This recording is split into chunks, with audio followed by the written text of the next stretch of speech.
ईमानदारी से बताना, बारात में कोई ये पूछे कि इसमें भाई साहब दूल्हा कौन है तो उसको क्या कहा जाए? बोले भाई, अरे जो कंकन बांधे, पटका ऐसे डाले है, पगड़ी बांधे, वही तो दूल्हा है, इसमें पूछने की कोई जरूरत है? बोला भाई। फिर दूसरी बात, एक साधारण घर की लड़कियां हो और एक राजा की लड़की हो तो क्या एक ऐसी लगेगी? वो चमक दमक अलग ही साथ दिखाई दे जाएगी। बोला भाई। तीसरी बात, जब महाराज जनक को ये मालूम हो गया ये चक्रवर्ती सम्राट महाराज दशरथ के पुत्र हैं तो इनके ठहरने की व्यवस्था बड़ी सुंदर होनी चाहिए। तो सुंदर सदन सुखद सब काला, यहाँ बास लय दिल भवाला। वो सुंदर सदन क्या था?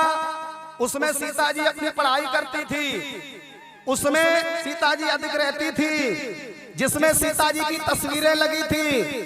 जनक जी ने कहा, बेटी मेरे विशेष मेहमान आए, कुछ दिन के लिए अपना सामान, ये कॉपी किताबें अपनी दूसरे कमरा में रख लो, ये कमरा खाली कर दो, इसमें उन्हें ठहराना है। अब परमात्मा राम ऐसी वैसी जगह नहीं ठहरता है। परमात्मा कहाँ ठहरता है? भक्ति के कमरा में। सीता भक्ति है, राम परमात्मा है।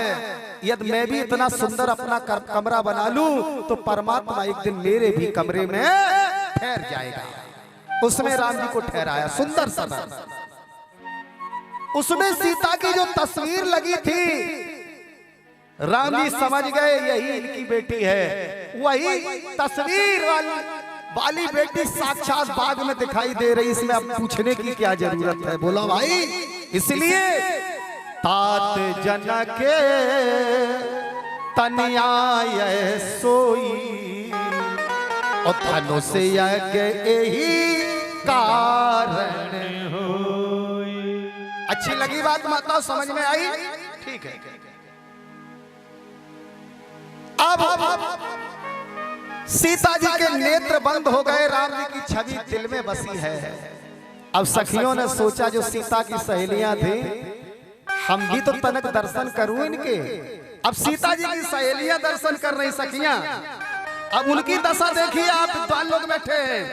कप्ता बली की कप्ता है कि गोने की मोने भाई, जिनके गोने हो गए थे, जो ससुराल में 2-3 दिन के लिए गई और हाल गोना हो गया, मायके में आ गई, वो राम जी को देख के मौन खड़ी है ऐसे।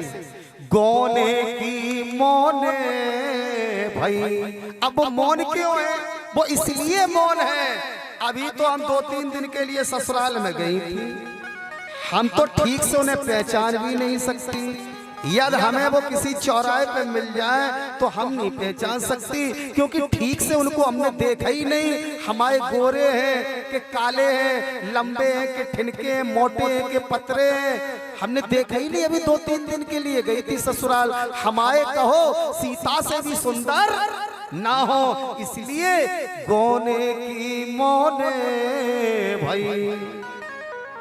अपर ब्याही भरे उसास,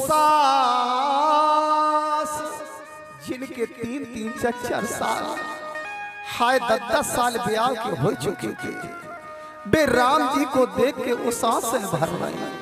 क्यों? देखो सीता के हाय कितने नीके, सीता के कितने नीके, हमारे कर्म में कजई करम चंद बदे थे। गोने की मोने भाई, पर ब्याही भरे हाय उसास।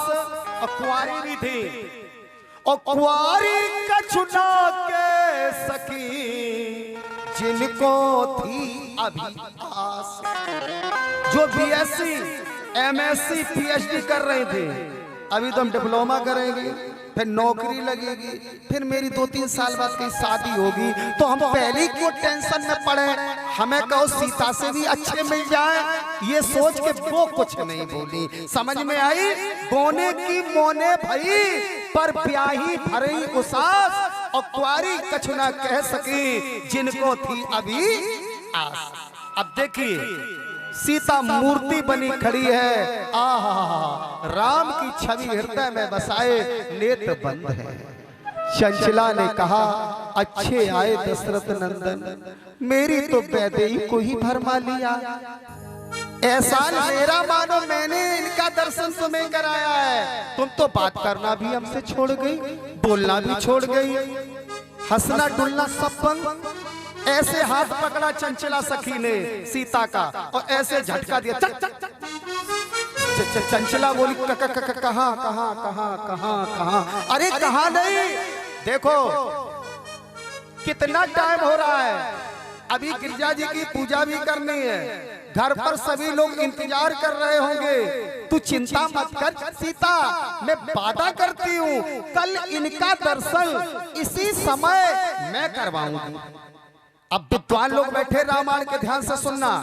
सीता जी ने कहा, एक बार इनका दर्शन यहाँ कर लिया सो कर लिया, अब दोबारा इनका दर्शन इस जगह ये सीता कभी करने नहीं आएगी। क्यों?